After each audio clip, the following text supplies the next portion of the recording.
怎样预防早产宝宝便秘？兰州大学第一医院儿科。早产宝宝胃肠蠕动慢，加上人工喂养时尤其容易出现便秘，孩子临床出现大便干、硬或呈小球状、排便困难、腹胀等情况，即为便秘。一旦出现便秘，应找儿科医师咨询，不要自行使用药物治疗。引起便秘的常见原因及预防方法有：一、冲掉配方奶时奶粉浓度过高或母乳强化剂浓度过高，一定要按照专科医生的指导或使用说明书规定的浓度，正确配置配方奶，正确使用母乳强化剂。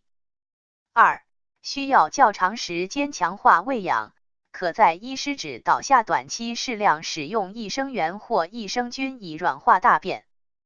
三、母乳转化成配方奶时，宝宝胃肠道不适应，母乳可以软化宝宝的大便，需尽可能多的喂宝宝母乳，因为母乳是宝宝最好的食物。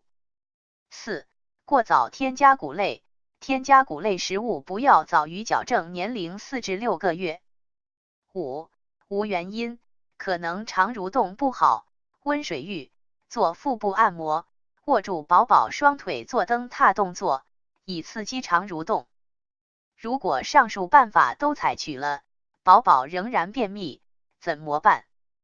针对顽固性便秘，一定要去医院找专科医生帮忙找原因。中医捏脊、推拿、贴敷治疗是一种缓解便秘很好的办法。相关连接：兰州大学第一医院儿科目前主要开展的中医式以技术有小儿推拿、捏脊、穴位贴敷、中药封包、放血、针灸、耳穴、拔罐、刮痧等。其中推拿、捏脊及便秘贴可以治疗宝宝便秘，效果显著。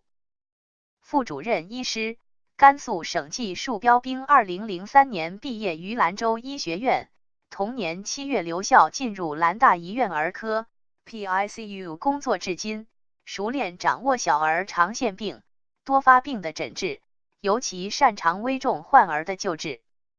曾在上海儿童医学中心 PICU 专业、日本秋田大学附属病院儿科、华西2院小儿血液净化进修学习，获得 PELS 培训及小儿血液净化合格证书。现任甘肃省医师协会儿科医师分会及甘肃省儿科学会专业委员会急救专业学组秘书，中国医师协会儿童重症医师分会重症营养专业委员会第1届委员，中国医学救援协会儿科救援分会公共卫生事件专业委员会第1届委员，甘肃省医师协会整合医学医师分会血液病专业委员会委员。其他6篇专家科普文章均经由甘肃省卫计委陇源健康公众号发布，经作者允许，连接如下，请您点击阅读。